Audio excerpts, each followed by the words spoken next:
And hello and welcome to the Social Justice Forum. I am your host, Daren Jaime. We thank you for joining us. Now, if you're asking the question, what is this show all about? Well, we bring you a forum discussing and providing deeper understanding on the issues and inequities that many communities face. Things such as systemic inequality to pressing social problems. Our guests provide multiple perspectives and insight to help us better understand and address these challenges. So, we invite you to stay connected with us as the Social Justice Forums begins right now.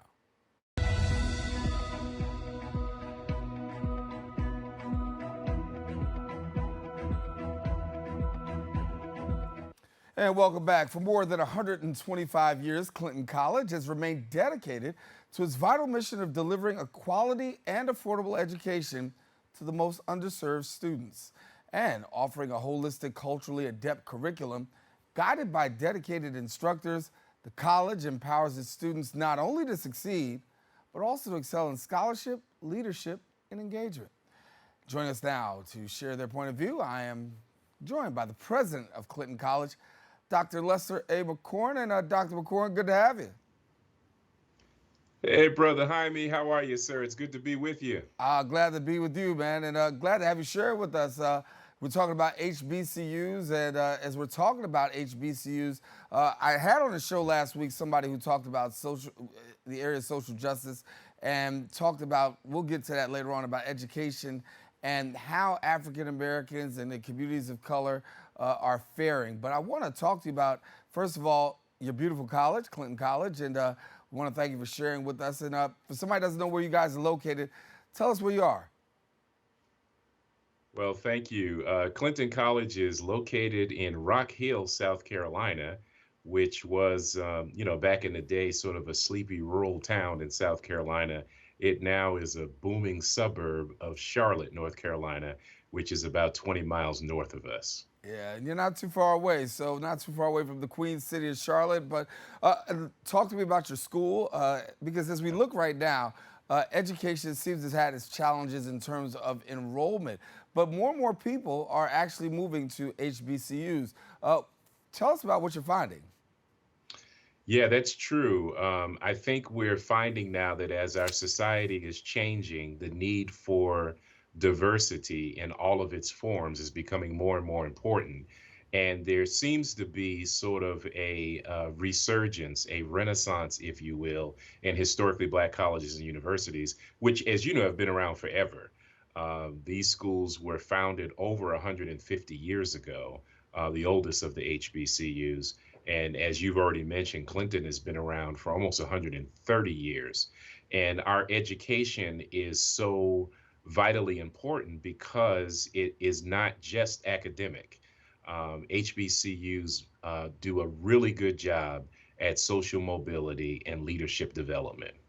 And when we talk about social mobility, obviously, to see students matriculate at schools and then go on to have successful careers, this is what HBCUs have long done and long-standing done. When it comes to sports, the same way. Yeah. But I think recently we can all admit that having Deion Sanders down in Mississippi at Jackson State, that gave a great big look to HBCUs. What are people seeing right now when they look at HBCUs? Now Deion's gone, of course, but HBCUs have a bright light on them right now. Absolutely.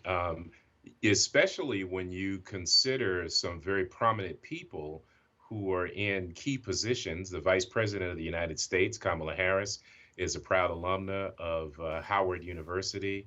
My classmate and brother, Senator Raphael Warnock, we were in school together at Morehouse College in Atlanta. And there are many others. Obviously, we know in New York, Spike Lee, proud Morehouse alum, Samuel L. Jackson, and the list goes on. And so people are, of course, we've known about it in the African American community. There are very few people who have not been touched either directly or indirectly by HBCUs. Even if you didn't live in a city that had an HBCU, you had family members or you knew people who graduated from these prestigious institutions. So, there is a new spotlight on these schools, and especially in light of the affirmative action ruling that is now going to impact many students of color who have gone to predominantly white institutions they're beginning to feel not necessarily welcome or celebrated in those places, and they know that they can be celebrated and get a quality education at an HBCU. Yeah, well, let me take a spotlight right now and put the spotlight on Clinton and tell us about Clinton and what you have to offer. Obviously, you're right there outside the Queen City, so it's not hard for people to get to. You're right there, right outside of Charlotte, and people Yeah. come right there from Charlotte and from all across the country, as a matter of fact. That's correct. Yeah, we're right off of I-77 in South Carolina.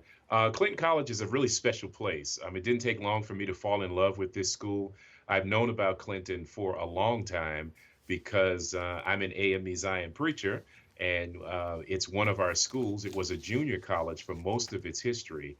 And a couple of years before I assumed the presidency, they had made a bold decision to become a 4-year liberal arts college.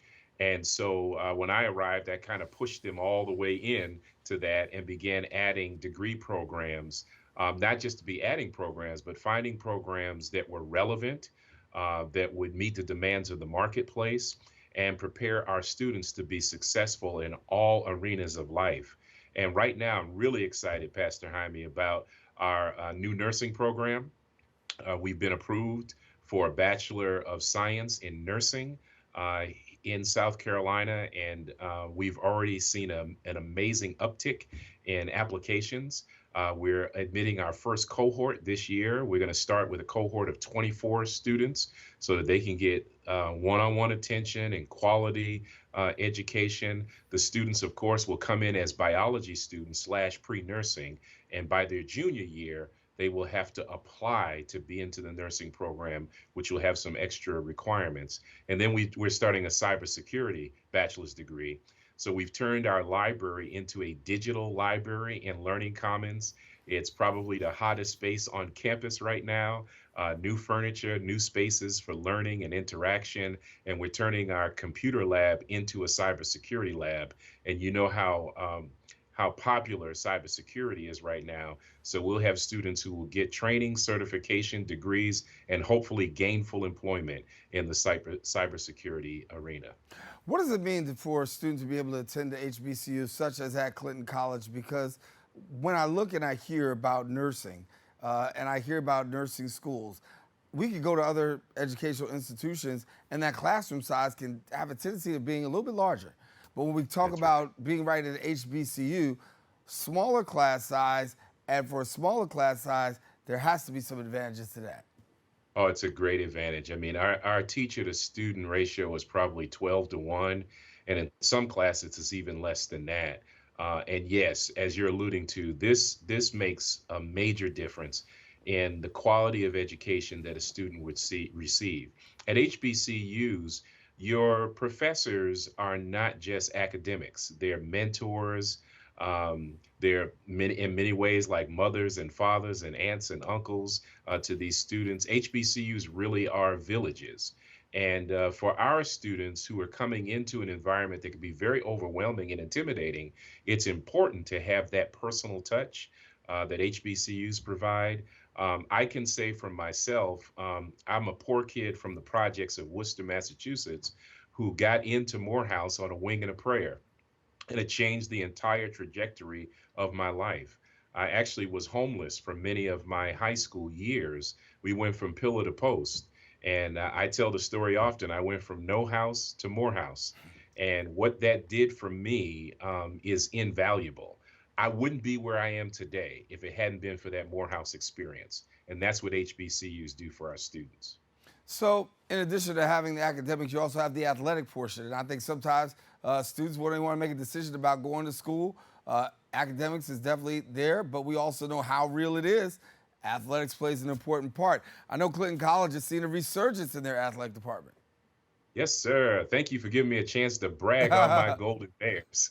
Yeah, our men's team went to the national championship last year. They were 5 points away from winning a national championship. We play in the NCCAA, which is the National Christian Collegiate Athletic Association. We're probably the smallest school in the association, but we were right there with the best. And our program has grown steadily over the last 5 years. We've won a couple of conference championships. We're recruiting players from all over the country. We got a few guys from New York who are playing at Clinton College. Our women's basketball team did the same thing. They went all the way to the Final Four. We had three first team All-Americans, and we had the coaches of the year, men and women, came from Clinton College. And the National Women's Player of the Year came from Clinton College. So that's a pretty impressive lineup you have there. So as far as you're concerned, give us a little bit about your vision and what you're looking to see out at Clinton College for somebody that's out here in New York, in the New York area, New York City area, and thinking about possibly sending their son or daughter to an HBCU. Tell us, Clinton College, why? Yeah, so you couldn't have come to a better place. I mean, we're a school that really is on the rise. We're growing in so many ways. I mentioned the academic programs, but we're also building virtually a new campus.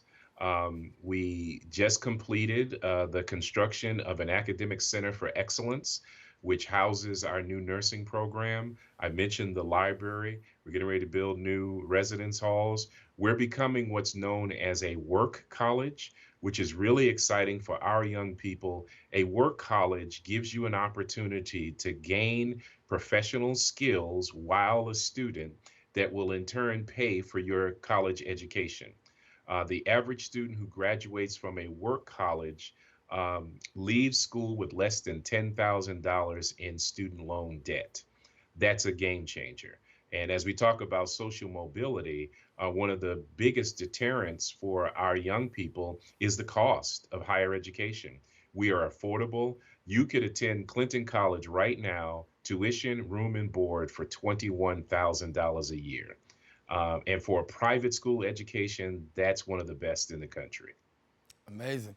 I want to talk about religion for a moment because the college, of course, connected to the AME Zion Church, but not only does your educational institution offer great classes, there's also a chance to really delve into the area of religion. That's right. It is through and through. It's not an afterthought for us. Most of the people who work on campus have a very strong faith commitment. There are a lot of ministers on this campus, not necessarily pastors, but people who are involved in ministry. And we see what we do as a ministry. We do have a full-time campus minister who works with our students. And I just left our weekly gathering called the Beacon Forum. By the way, our tagline is we're a beacon of light. And so every Wednesday, the whole campus comes together for inspiration, information. And so we have guest speakers and we have a little bit of worship in there. We just hired a new director of performing arts who's adding both the sacred and the secular part of our tradition as African Americans in music and song and dance and all of the arts. So yeah, it's who we are as a community, and our students. Some of them come with no background. It's a different day where a lot of our young people didn't grow up going to church, so they're experiencing spirituality in a very profound way on the campus of Clinton College. And so for people who want to get connected to the college, find out more information about enrolling or possibly, sending their loved one there, what do they do? Yeah, go to www.clintoncollege.edu. Follow us on all the social media forums. We're on X, Instagram, and TikTok. And we'll be happy to engage with you. Our admissions counselors are ready to answer any questions that you have. And if you're in the area, we'd love to have you stop by our beautiful scenic campus on Crawford Road in Rock Hill, South Carolina. And again, Rock Hill is about how far from Charlotte? About 20 miles south. Yeah, so for somebody who wants to make that trek down there, they can possibly do that and see, you're close to a major airport and the college is right there. And as you said, you're finding now more and more students are coming from across the United States. That's right, and other countries. I've got a volleyball player. I forgot to mention our volleyball team, which had its inaugural season last year. They look really good. We've got esports. We're getting ready to add softball and baseball and cross country track. We've got a volleyball player from Serbia. I got another student from Guam. I've got students from California. from the Midwest, from the South, and I mentioned New York. I've also got them from the DMV, in DC, Maryland, and Virginia. So yeah, our students come from all over. The largest demographic, of course, is South Carolina and Charlotte in North Carolina, but we're now attracting students from all over the country. And you know that question everybody's asking about scholarships, financial aid opportunities. Break it down for us. Yeah, thank you for that. Yeah, we do really good at providing scholarships. So we do have presidential scholarships. We have service and learning scholarships. We just got a major grant for our STEM programs. So we are offering scholarships for students who are entering the STEM fields, which basically are full tuition scholarships. So yeah, there are many opportunities, and we work really hard with our students to make sure that that financing would not be the reason for them to not get an education. Yeah, I was talking with a guest last week, and we were talking about affirmative action and the affirmative action rule that really damaged, in my light, a lot of African Americans when it comes to going to Ivy League schools and also these other institutions. Your thought, if you will, on that Yeah. affirmative action rule. I mean, I had my say last week. I'll let you take it away today. Yeah, I agree with you. I mean, there are just forces in this country that want to take us backwards. And what we're seeing is the manifestation of years of just disappointment. We thought that we had these things settled in the 50s and 60s, especially with the Civil Rights Act. And, now there is an attempt to undo this because of these grievances that some people have about equity and equality and justice in America. And one way to undercut this is through education and affirmative action. Um, However, as detrimental as it will be to many students, I went, of course, I went to an HBCU undergrad, but I went to an Ivy League school for my graduate education, and I can honestly say that the education I received at Morehouse was just as good, right? So you don't lose anything at HBCUs. And so many of us are standing right now with our arms wide open, ready to welcome back our students who are not who have not been celebrated the way that they should, and they will experience the love and affirmation that you experience at a historically black college or university. And when we talk about HBCUs, we know that, as you say, you're standing with your arms wide open, and that's a college president with his arms wide open. We also know the athletic directors of these coaches are standing with their arms wide open because let's face it, we're seeing right now Division I athletes make commitments to go to HBCUs. We've seen Division I athletes say, "Listen, you know what? I'm going to take my talents." And I'm going to HBCU. I want to support my community. I want to be with students of my own. And there is something special about the community experience. When you went to an HBCU, what was that community cultural experience like for you? Oh my God, it was transformational. I'm from Worcester, Massachusetts, which when I was growing up, there might have been 5,000 African Americans in the whole city. I mean, I grew up in a predominantly black community, but it was diverse. When I got to Atlanta, I blown away. Atlanta is the mecca, and when I was there, Atlanta was on the cusp of really blowing up. But I saw African Americans in leadership. I saw a black mayor. I saw black city councilors. I saw black business people. Obviously, I saw black athletes. I saw people in prominent places, and many of them would engage with us as students in the Atlanta University Center. I also had the wonderful opportunity of being a congressional intern to a new congressman by the name of John Lewis. You can imagine what that did for me. I didn't realize who he was at the time, but the impact that he had on my life shaped my sense of responsibility to community and to fight for social justice, because there was no other person who had fought harder than John Lewis. And to be exposed to that immediately impacted my ministry. I was a pastor when I was in college, and I led a whole protest in the city of Winder, Georgia, because I believed that's what I was supposed to do because of the impact that I had at Morehouse, the alma mater of Martin Luther King Jr., and being an intern to Congressman John Lewis. Yeah. So for yourself, when you think about social justice, you've been very heavy in the fight for social justice, not just in the HBCU ranks, but as a preacher and a pastor, as an educator. Talk to me about where you see social justice right now, because it became I'll say, a more catchy word to the wider public, WIDER, wider public, when we were in a situation of George Floyd. When we were in the situation where we were at home during COVID, it seems as though social justice received the props that it deserved, and more people understood what social justice really was all about. It wasn't just about making noise, it was really about pointing the light and also bringing equity and equality. That's right. Yeah, no doubt. For us, social justice is who we are, right? It's not an add-on. It's not something we do on the side. I'm a part of the African Methodist Episcopal Zion Church, as you are, and we're the Freedom Church. I grew up knowing about Frederick Douglass and Sojourner Truth and Harriet Tubman.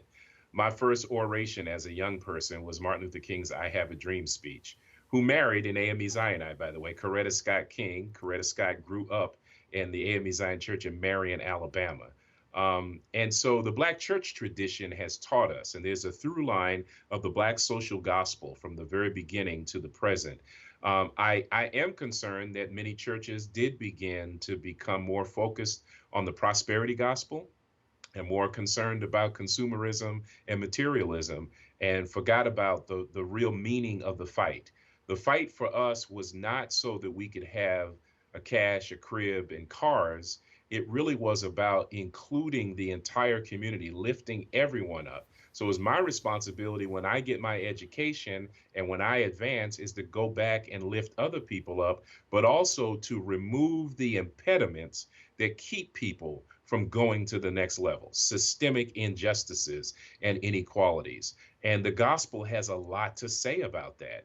And I don't know how we have, turned Jesus into some kind of mystic material Santa Claus when Jesus came fighting for justice. His trial sermon was, "The Spirit of the Lord is upon me because it has anointed me to preach good news to the poor, recovery of sight to the blind, setting free the captives." That is the gospel message.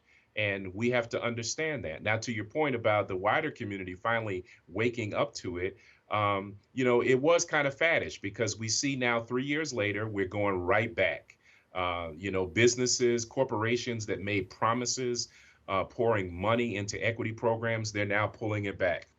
And we're seeing through the governor of Texas and the governor of Florida and others who are trying to do away with equity programs, DEI programs, social justice programs, trying to do away with critical race theory and the learning of our true history. This is why the fight is not over.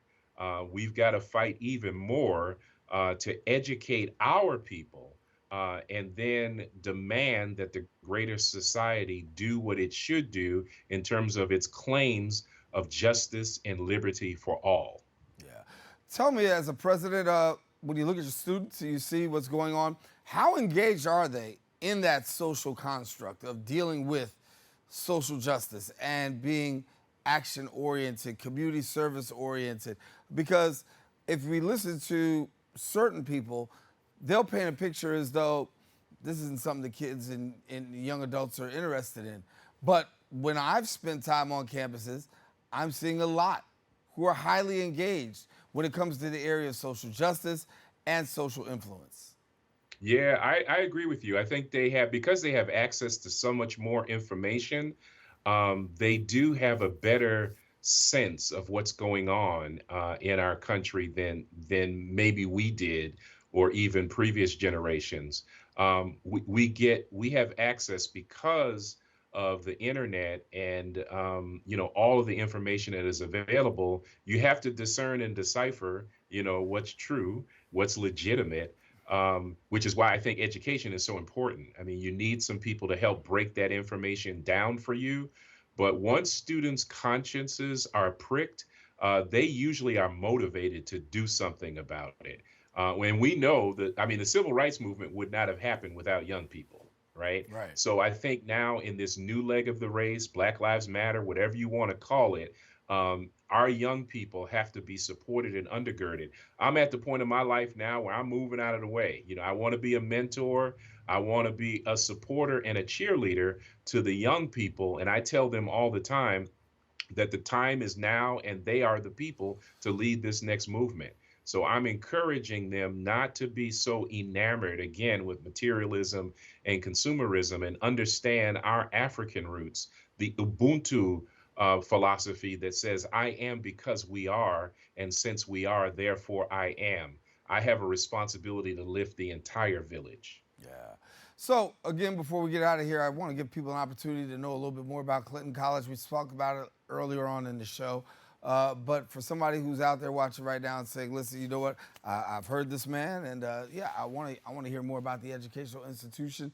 How do they go about doing that once again?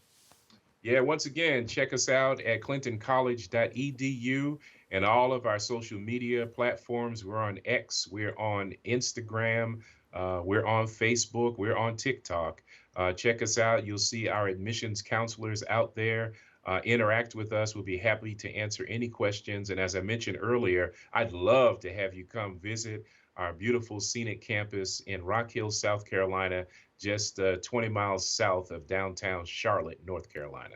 Give us a little bit of insight into staff and yourself. I mean, I want to thank you, first of all, for taking the time and being with us. We got a couple more minutes left, but I want to take us inside. I mean, obviously, it's about a few days away before the semester starts. What's it like there for you and your staff and on the campus? Yeah, we're actually in the semester. We start early. We started last week because we let our students go before Thanksgiving. That might be a great selling point for some of you all. Our semester ends before Thanksgiving, so they have the entire break from Thanksgiving till January to find a job if they want to. That's what I did when I went home. I found a job and made a little money, but also they could just relax until they come back in January. But I have an amazing team. I mean, people give me a lot of credit for the progress that Clinton has made, but I tell them all the time we would not have done this without the amazing team that I have. Bishop Herbert Crump, who was the founding pastor of the Freedom Temple Ministries and the presiding bishop at one time of the Mount Calvary Holy Churches of America. He's retired from both of those posts at a very young age. He's younger than I am, and he's an alumnus of Clinton College. And I tapped him to be our vice president of institutional advancement. He's already making a major impact. I have a cabinet of 9 persons who are vice presidents and associate vice presidents who serve in the administration. And then our faculty is amazing. We've added some new faculty. We've got the largest percentage of folks with terminal degrees than we've ever had. Our STEM program alone has 75% faculty who have Ph.D.s. So that tells you the quality of faculty we have. And we mentioned our athletics program. We just hired a new athletic director who's coming on board. And we have men's and women's basketball, volleyball, and then, of course, esports, which is growing in leaps and bounds. And let me tell you about esports, Pastor Jaime. You may know this, but esports is probably the only sport that you can go out and actually make some money without doing the NIL thing. Yeah. Right. You know, these Yeah. students compete and they're winning literally hundreds and thousands of dollars in these competitions in esports. So if you're a gamer, you come on and join us. We're also looking at developing whole degree programs around gamification. So because STEM is growing so much, I feel like that's the next big wave for us at Clinton College. So that gives you sort of a snapshot of who we are. And I'll add this too, that Clinton College has become a major player in the city of Rock Hill. There's a whole new master plan for developing the south side of Rock Hill, which has been systemically disinvested and disenfranchised. We're now leading what's called the Clinton Connection Action Plan, which brings all of the organizations on the South Side together for a master plan for economic and community development. And Clinton College is at the heart of that plan. In our, and I should have mentioned this earlier, in our master plan, we're also building what's called the Beacon Center, which is a large complex for athletics and recreation on the campus of Clinton College, because we got to have a great arena for these wonderful sports teams we have, but it's also going to be available to the community. And we're partnering with the YMCA of Upper Palmetto to provide programs for our community. So we really are a community-centered HBCU. Well, I want to thank you, Dr. McCorn, for being with us, sharing a little bit about Clinton College at HBCU. That is definitely worth spotlighting, and definitely a great conversation when it comes to social justice. I know you've been on the forefront and continue to be on the forefront for that, even in your academic capacity. So thank you so much for being with us, and thanks for being here. Thank you, Pastor. All the best to you. All righty. Listen, we are taking a quick break, but guess what? We'll be back with more right after this. Where did the time go? Somehow I lost all those years. Where did the time go? I don't know how I got here. Or how did I get here?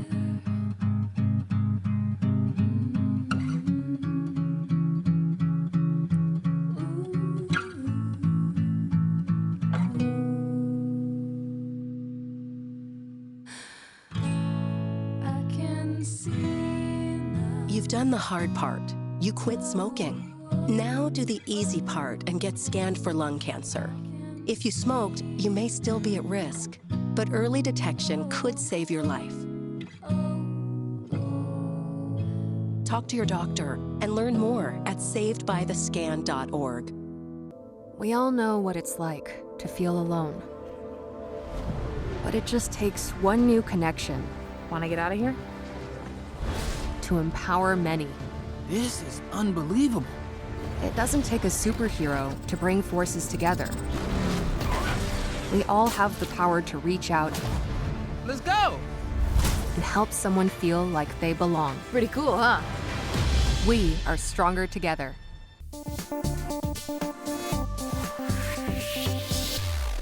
My character, Shazam, knows all about growing up in a family full of teenage superheroes. They're bold, Where's everyone going? To fight crime? Okay. adventurous. Shazam! There's never a dull moment. And no matter what happens, they'll always have your back. All they need is a place to grow and be themselves. And the best part is, you don't have to be a superhero to adopt a teen. Learn more about adopting a teen from foster care. Visit adoptuskids.org. You can't imagine the reward. Welcome back. The 3-month-long war in Sudan appears to be transitioning into a crucial and uncertain new phase. Recent developments show army leaders are now more open to considering peace talks, even as paramilitary forces assert that victory is within reach. The immediate future remains uncertain. However, it's important to note that the conflict has already brought Sudan perilously close to collapse, with violence spreading beyond the capital and engulfing more regions of the country. Here now to tell us more, we've got Ph.D. candidate of history at Yale University, Bayan Abubakr. And Bayan, thank you so much for being with us. When we look at this crisis that's going on in Sudan, what is significant for us to know here? Well, first, thank you so much for having me and for giving me the space to talk about this. I think that we can think about the current war in Sudan on a number of levels. The first being obviously the domestic, just the scale of human loss and destruction. I think up until this point, the UN has reported that 3.3 million people have been displaced, over 4,000 have died, and rape is being used as a weapon of war from all sides. And these numbers are, of course, highly underestimated. And then on a second level, this war isn't just, a result of Sudan's very violent history since independence, nor is it a result of the conflicts that arose within the military and its different factions since the 2019 or the 2018 revolution. But it's also something that many players on the global stage are invested in. That includes Saudi Arabia, that includes the UAE, Libya, Egypt, the US, the UK. There's a whole list of players who are invested in a certain type of non-democracy existing in Sudan because it allows for the control of Sudanese resources, which is to the detriment of Sudanese people, but to the betterment of certain elements of the world economy. So yeah, I think the two of the most important things to understand at this moment are just like the scales of human destruction are massive, and at this point, I don't really see them receding. And two, that this is not at all a local conflict, but very much a global one. I guess the big question is, how did we really get here? I mean, this is not just something that happened overnight. This is certainly something that's happened over time. Yeah. So the Sudanese military has had a history of externalizing its military power since the very beginning of its inception, since independence, but especially when it came to, the genocide in Darfur.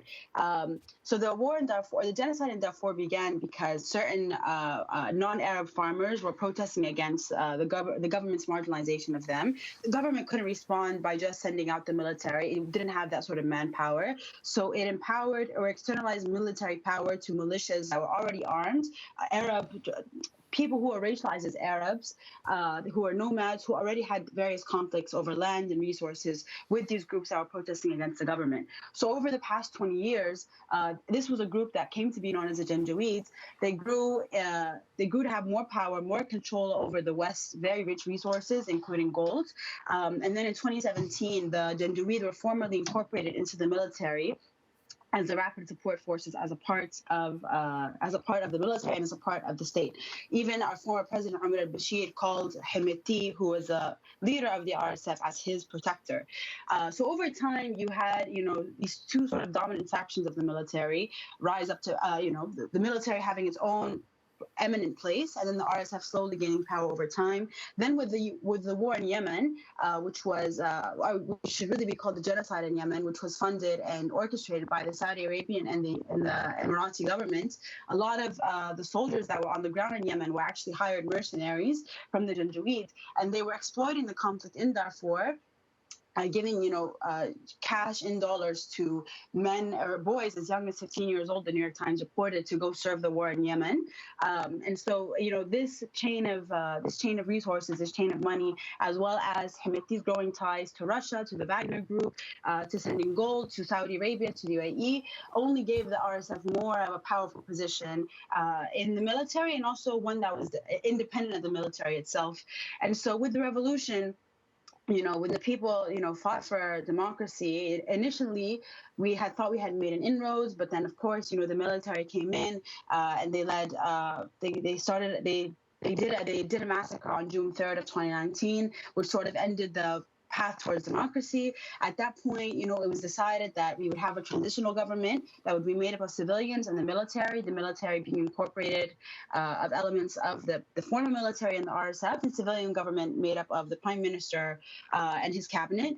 The military led a counter-revolutionary coup on October 25th, 2021, which completely eroded the transitional government and made the military the eminent head of power. At that point, it was clear that the real power struggle was between the RSF and the military, because even you had a month later after the coup, where you had Hemeti, who was again the leader of the RSF, saying that the military went about the coup the wrong way, that the RSF had a certain imaginary for ruling Sudan and what that looked like. So, this conflict has been brewing, many would say, since the 1980s, when these militias in the West were first funded and created by Muammar Gaddafi of Libya, and then emboldened in the early 2000s with the genocide in Darfur, and then again with the 2019 revolution and the 2021 counter coup. So in many ways, this was an inevitability, but in many ways, it was enabled by global actors as well. Yeah, we're hearing a lot about the crisis called Sudan crisis, if you will. It's being called Sudan crisis. It's not being labeled as a war. Why are we not hearing it being labeled as a war? I mean, that's a good question. I think on many levels, you can't really call this a civil war. It's not as if, one part of the country is trying to secede over the other, or that it's a conflict between the government and some, an actor foreign to the government. It's really like the state fighting within itself and collapsing within itself. So the crisis is really one that is happening within the military. It's completely, becoming disfragmented as an institution. But the war, it seems like the war is happening to Sudanese people in terms of like, the violence of war, the destruction, the loss of homes, the looting, all of that is taking place. But it's like most Sudanese people would say, I mean, of course, others would disagree, that they have no stakes in either party, that we don't want the military, we don't want the RSF, we just truly just want a civilian government. That's been the slogan for a lot of the most revolutionary actors and the most forward-thinking actors known as revolutionary neighborhood committees. That's been their main party line since 2019, is that there's no negotiation, no compromise, and no deal with the military. So the crisis is really between the military, but the war is happening to us. And I think, on a global stage, the loss and the violence that happens to the average ordinary citizen is unfortunately less important than what is happening to the state, to the institution, because this is who the rest of the world is dealing with. This is who other governments are dealing with. So I have to assume that's why. But I mean, to me, to many others, it's a war. Yeah, and the worldwide impact. I think it gets overshadowed. The fact that we don't know and recognize the real worldwide impact that what's going on in Sudan plays right in our very own backyard. I kind of remember the Kenya bombings, and when the Kenya bombings were tied to the people who did the World Trade Center bombings, it seems as though we didn't pay enough attention to what was going on in Kenya. And some critics say, listen, if we paid attention to what goes on in Kenya, possibly 9/11 doesn't happen. Why should we have our eyes focused on what's happening in Sudan right now? I mean, on one level, I think that, our attention, our care to other parts of the world shouldn't just be dependent on there being a sort of direct relationship to like what happens in the U.S. But a lot of, what is happening in Sudan is not individual to Sudan. At the moment, you see a lot of you see a lot of coups happening in the Sahel. I think that we're at a point in world history where, the failures of the post-colonial state are becoming all the more evident. Like the nation-state model doesn't work for African countries. It doesn't work for most countries. I mean, the U.S. is a very violent example of that. If like a country keeps having to maintain its own borders through the dispossession and through the displacement of people, is a nation-state model really working? But I think in Sudan in particular, you have this made-up constructed state whose borders were drawn by British administrators. All these people were put together. Institutions were created in a certain location in the country that gave a certain group of people power, and it's slowly falling apart. Like, I think the story of Sudan is not one that is, unfortunately, just going to be of Sudan. Like, I think if I can, maybe this is bold of me to say this, but I think the rest of the world will eventually head in this direction where the nation state model, the military state, these are not models that work. Ultimately, people want control over their lives, over their destinies. And I think, investing all of our belief in an idea that is a very new one that is from the early 20th century is just not going to work. But I think, beyond the theoretical level, I think, Sudan has fed a lot of the Arab world, a lot of the African world in terms of like its produce, its resources for many of the past few years. Already Egypt has started losing grain, already has lost access to cows. This will create a domino effect across the region that will be highly destructive. And if we look at, Syria, Libya, Iraq, Sudan, like there's not a lot of countries in the Arab or African world or the Afro-Arab world that are standing. And Egypt is not really that far from its own financial and military collapse. So it's like at the end of the day, 20 years from now, I'm not really sure what the geographic makeup of this world, especially this region of the world, will look like. And if the U.S. keeps enabling its counterparts in Saudi and the UAE and in Israel, of course, I'm not sure that there will be much of any states, standing. Yeah, it's a lot to pay attention to. I thank you for sharing the global impact, because sometimes we don't know and we don't really recognize what this plays out with from a global perspective when wars like this occur. While we're looking at this crisis in Sudan, the war in Sudan, sexual violence is happening. Walk us through what's happening by way of sexual violence and the impact that it has. Yeah, I mean, unfortunately, sexual violence and particularly rape are not new to Sudan's history. It was definitely a tactic that was used all throughout the war in South Sudan, throughout the genocide in Darfur, especially the RSF, formerly known as the Janjaweed. Like this is their main tactic is to scorch the earth and to rape women and kill men and torture and kill men. And so this was definitely something that you saw play out in the early days of the war. Like and when the war first broke out on April 15th, so yesterday marks 4 months, it was an immediate sort of like destruction of the earth. And also it's like you could feel, as I was driving to Khartoum to try to collect my passport, I could feel, the interrogation of the different soldiers, not being one of military men, trying to, get me to a checkpoint, but one of people who are willing to assault me. And, over time, I would say in the beginning, the threat of sexual violence wasn't as palpable, but over time, and especially as more foreign entities like the UN and the IOM left, and like Sudan or Khartoum essentially became a ghost town, you saw the rate of sexual violence increase. Actually, Al Jazeera yesterday posted a long-form article about the scale of sexual destruction in Sudan, or sexual violence in Sudan. I forgot the exact number, but I think Amnesty International estimated that it's underreported by 50%. And it's, I think Khartoum has it much easier than places in Darfur that have historically been marginalized. Multiple towns in Darfur have been destroyed. Ethnic communities in Darfur, particularly the Masalit, are being targeted. There are women being targeted as well. And there's rumors of women being sold for sexual slavery on the border between Chad and Western Sudan. So it's not, unfortunately, this is not surprising. It's nothing new. And it seems to only be getting worse as the state recedes into itself and collapses into itself. And there are truly especially because the RSF and the military continue to target civilian areas and civilian hospitals, civilian places where civilians can take care of one another. The lack of care for people, the lack of availability to treat them after violence has occurred is only making the situation much worse. So, yeah, like I said, unfortunately, this is nothing new, but the scale has definitely reached new heights. Yeah. And so give us an idea, where are you right now? I'm actually in the UK currently. I was in Sudan doing research for my Ph.D. I was planning on being there until October. It took me a while to get out of Sudan. It was near impossible to leave. I'm an American citizen, but the barriers for leaving as a person of Sudanese descent were very difficult. I would have to say it was a very hierarchical, very racist system in terms of who was deemed more important to leave, at what point and when and how. It took me, I think, around 3 weeks to eventually leave. 3 weeks. Yeah.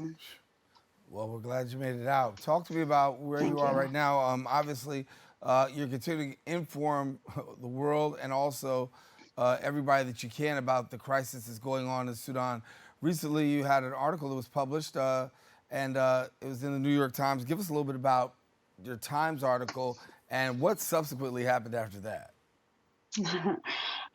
So the impetus for that Times article, I think, was just, as I said, it took me 3 weeks to leave Sudan. And so I was actually in another area of Khartoum when the war first broke out. I was with a friend. We were doing research. So I was 2 hours away from the center.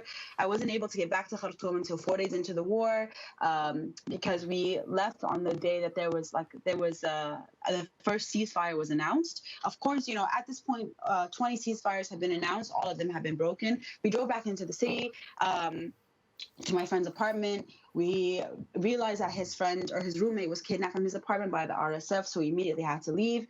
I pick up my passport from my house.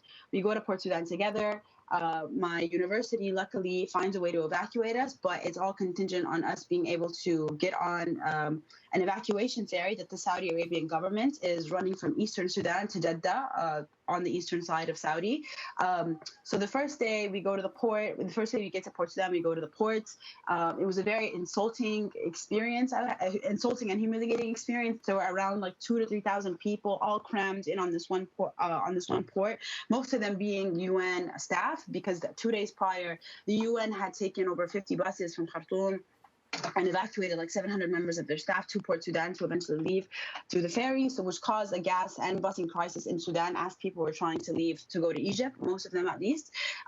So on that day, we arrived to the port immediately. Well, we waited for 6 hours for the Saudi Arabian ambassador to arrive. Immediately when him and the military arrived, the Saudi Arabian military arrived, they announced that no Sudanese, no Palestinians, and no Syrians are getting on the boat. And they qualify Sudanese as meaning anybody of Sudanese descent. So even if you have a foreign passport, you're not getting on. They say they're not getting Palestinians on because they're not taking more Palestinians to Saudi. And if they take any Syrians on that boat, they're taking them back to Syria to serve in Bashar al-Assad's military. So it was very clear from the beginning that this was not free by any means. It was not free for everybody, nor was it accessible for everybody. And so I got lucky in terms of I was able to make my case directly to the Saudi Arabian ambassador, and I begged him. I basically said, I'm here alone. It's just me and my friend. Like, we don't have any of our things. We need to get back to our studies. We need to just get out of safety. Like, my parents need to know I'm okay. And he told me that, as Sudanese people, we have homes, we have families here that can take care of us. The foreigners are the priority because they don't have these things. And to me, it was just the painful irony of the fact that the Saudi Arabian military was directly led, the Saudi Arabian government directly led us to the conflict that we're in now by paying the RSF, by enabling the RSF through the war in Yemen, through making deals with the Sudanese military on this RSF for the past few years, and then to have the audacity to say that Sudanese people can, watch this destruction, not really considering the fact that our homes and our families that he mentioned are being destroyed. To me, I was just, I don't know, I think I was shocked on a whole other level. Like, the war was already shocking just by how sudden it was, how everything broke out. But on that day, I think I swore to myself that I wouldn't really let them get away with this, and I don't think they should at all, because it was just I've never seen such crass, openly racist, such a crass and openly racist approach to people in a humanitarian crisis, and this upholding of visas and borders. Like, at a moment like this, I think the absurdity of it all really became palpable to me. And so when it came out, it made a lot of waves. I think along the Sudanese community, a lot of people were grateful to have that iteration of the story out there. There's many others. Like, every Sudanese person I talk to who has gone through the war has their own story. I've yet to hear what the Saudi Arabian government thinks of the piece, but I'm sure if I ever try to go back into the country, I'll find out for sure. Yeah. But yeah, that's the gist of it. Do you think the United Nations can be doing more here? What are they doing in terms of, trying to stop these war crimes from going forward? Yeah, I mean, to be honest, I think, I grew up in Sudan as a teenager. I lived in Sudan the past 5 months in this moment of immense crisis. I've really lost all faith in international organizations and their capacity to really do anything for the benefit of Sudanese people. The UN, in particular UNITAMS, or the UN mission to transition Sudan, I forget the acronym, but UNITAMS basically, and their head Volker Perth, did nothing to realize the goals of the revolution, but they just enabled and legitimized the military and the RSF as the two main heads of Sudan's government, despite the fact that they came into power through a coup. And then immediately when the crisis broke out, they all left. They left with it, faster than most Sudanese people could. The only real organization that continues to be on the ground is Doctors Without Borders. They're doing on-the-ground work, taking people to hospitals, taking care of them. They're coming face to face with the threat of violence. I think over 20 doctors have been shot at or killed.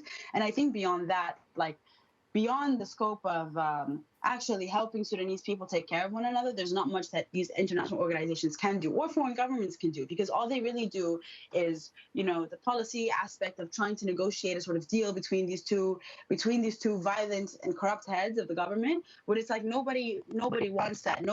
Of course, we want to end to the war, but we don't want it to come through a negotiated settlement of the two people who got us to this point. So I think, the UN, the US, all of these governments that for so long have played a very big role in shaping Sudan's future, what they need to do now is really just listen to what Sudanese people want to make of their future and try to realize that. And I think a direct way of supporting them is by supporting the resistance committees that have led that have been, have led the revolution since 2019, have been taking care of their neighborhoods and taking care of their people since the beginning of the war by doing this real on the ground work, obviously with the assistance of Doctors Without Borders and other local organizations. So yeah. When we talk about the war as we know it right now, you call it, I mean, it's not been labeled a war, but we in fact know that it is a war. And you talked about the UN evacuating in part of what you discussed. I want to get the United States perspective in here too, right? The U.S. has failed to really sufficiently intervene within all of this. What are we looking at by way of the United States and the lack of intervention? Why are we there? I mean, I really wish I could. I mean, I think on one level, the U.S. has reckoned with its own history of destruction in the Middle East, with Afghanistan, with Iraq, with Syria, with Libya. The list of countries is endless. I think that they're afraid of I think they're afraid of like this particular beast. And also, I don't think that the U.S. was not even able to evacuate its own citizens. Like I'm a U.S. citizen myself, and I immediately, when the war broke out, I kept getting emails from the U.S. Embassy saying, "We're not going to evacuate you. We have over 19,000 citizens in Sudan. We're not going to evacuate anybody because we don't have the capacity to do it." And so at the time of me getting these emails, I was taking shelter at a farm that wasn't far from the U.S. Embassy. So I heard helicopters or jets come land at the embassy, and they took all of their staff, let the Sudanese staff behind, shredded U.S. passports, Sudanese passports that were there waiting for visas, and just left. Like, I think to them, this was something beyond the scope of their own capacity, even though this is something that many people, including the U.S., probably could have anticipated. But I mean, if the country is not even able to evacuate its own staff, I think on some level they did a a mini evacuation where they evacuated maybe 600 people from Port Sudan, but that was by way of the British. Like, I myself left with the British convoy. The British and the EU were much quicker at getting their people out. A lot of other countries were actually getting their people out much faster, sending planes, sending jets, sending anything possible, while the U.S. really took its time. So I truly just don't believe it's either that the U.S., this is not a priority for the U.S., which wouldn't be shocking, or that the U.S. doesn't have the capacity to do it. But from the way it was looking, like, I mean, the day I got to Port Sudan, there was an Indian ship, there was a Pakistani ship, all over there for its citizens. But the U.S. took a long, long time to get there, to take its people. Yeah. Well, I want to let you know, Bayan, we are coming to the end of this segment, but I want to thank you for the work that you've done uplifting this crisis that's going on. We also say the war, for those who understand what's happening, and thank you for sharing with us. Of course, before we go real quickly, how can we continue to monitor this situation very briefly? I mean, I think Al Jazeera does really good reporting. There's a page on Twitter called Sudan War Monitor that does really great live day-to-day analysis of what's happening. There's a number of really important figures on Twitter, like, for instance, a woman named Khulud Khair, who is an analyst. Perhaps I can send her a few links afterwards that can be sent out or put in the comments or something. But yeah, I would recommend Sudan War Monitor and Al Jazeera's reporting on Sudan are both really good resources. Yeah, Bayan Abubakr, Ph.D. candidate of history at Yale University. Thank you for the great work that you're doing. And most of all, stay safe. Thank you for being with us. Okay, thank you so much. All righty. Well, I want to let our people know we come to the end of our show today. Hope that you enjoyed this week's discussion on the Bronx social justice and anti-violence forums. Now, before we end the show, I want to take a time to celebrate BronxNet. BronxNet has been lighting up your screens and hearts for an incredible 30 years. And from the heart of the Bronx to your homes, we've been sharing in a family, sharing stories of dreams and taking the pulse of our vibrant community. So join us as we celebrate 3 decades of unity, diversity, and the magic of all television that connects us all. So here's the BronxNet and the Bronx community, our past, our present, and our exciting future. Well, to rewatch this week's edition of Social Justice, you can recatch the cablecast on BronxNet.org. Also, join in on the conversation, present your point of view. Visit our social media at BronxNet TV. Join us next week. We'll elevate the discussion and bring further awareness across the globe. I am Daren Jaime saying take care, and thank you for watching Social Justice.